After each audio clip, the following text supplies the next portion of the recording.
Welcome back to the History of Ogoni page. Today, we are diving into a fascinating piece of Ogoni history in the mysterious Bari Le Nee, or the trade of God and men. This ancient trade practice sounds like something out of legend, but it's not, and it might connect to one of West Africa's greatest empires. Let's unravel this story together. What is Bari Le Nee?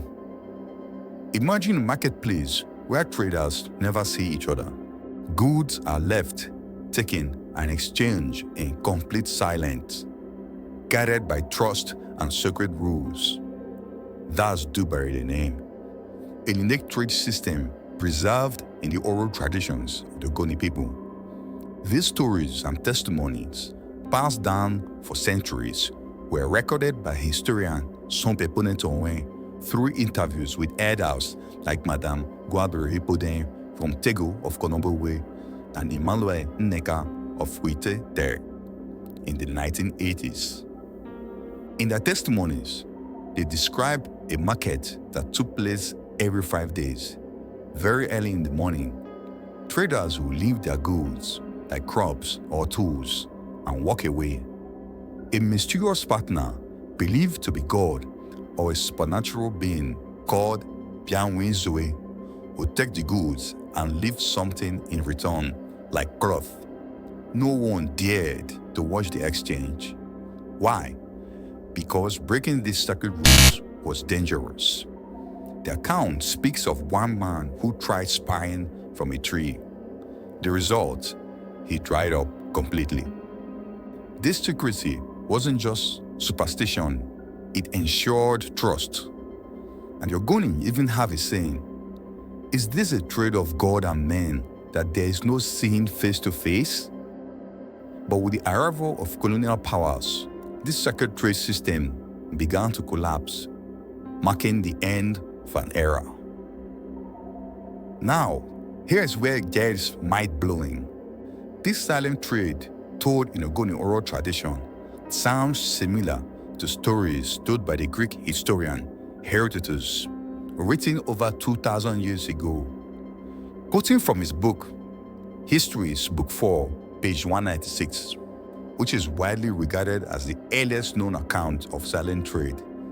The account reads as interpreted: the Carthaginians come to the shore, unload their cargoes, and place them by the water's edge. Then they return to their ships and signal with smoke. The locals, seeing the smoke, approach and place gold in exchange for the goods, and then retreat. The Carthaginians come ashore to inspect the gold. If they judge it to be equal in value to their cargoes, they take the gold and depart. If not, they return to their ships and wait while the locals come back to add more gold, until an agreement is reached. Neither side acts unjustly. The Carthaginians do not touch the gold before it is of fair value, nor do the locals touch the goods until the Carthaginians have accepted the gold. In Herodotus' narrative, Carthaginian traders engaged in trade with an unnamed Libyan group residing beyond the Pillars of Heracles, likely in the regions of northwest Africa, possibly modern-day Mauritania, Morocco, or even Ghana and Senegal. Putting all this into context and perspective, we see many similarities between the Ogoni oral tradition of Bari Le Nee and Herodotus' account of the silent trade. Now, what does all this imply? Scholars like E.G. Alagwa, K. Williamson, and Sonpie Kpone-Tonwe, including evidence of archaeological excavations of Namadetins, all confirmed the Ogoni are among the earliest settlers of the Niger Delta, and their stories hint at connections to the ancient Ghana Empire, known for its silent gold trade. These oral traditions aren't just stories. They confirm two things. First, that the Ogonis were in fact involved in the silent trade as far back as the 6th century BC, reaffirming that the Ogonis were the oldest settlers in the Niger Delta region before their other neighbors came to settle. Second, that the Ogonis most likely migrated from the ancient Ghana Empire, considering that this empire was very much involved in the silent trades.